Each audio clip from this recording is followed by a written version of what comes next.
In beautiful, nice, close-knit village, there lived a young girl named Sania. Everyone knew each other's stories in this village. Since she was a child, Sania had a big heart and a sharp mind. She cared deeply about her community, their struggles, hopes, and dreams.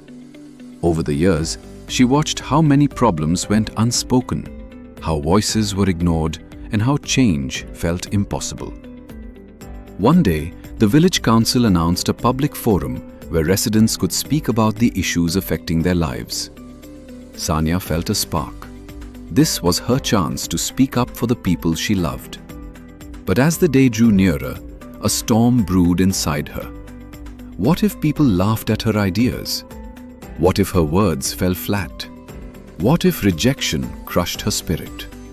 Fear began to whisper relentlessly. "You're not ready. They won't listen. It's safer to stay quiet."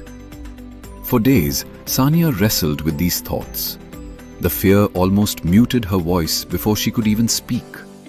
Then one quiet evening, she sat beneath the stars and remembered why she wanted to speak in the first place.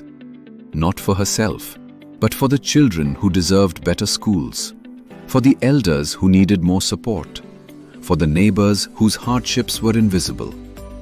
That night, courage grew stronger than fear. When the day of the forum arrived, Sania's hands trembled as she stepped to the microphone. The room was full of familiar faces, some skeptical, some curious.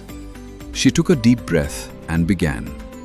Her voice started soft but gained strength as she shared stories of her neighbors, proposed ideas for improvement, and called for unity.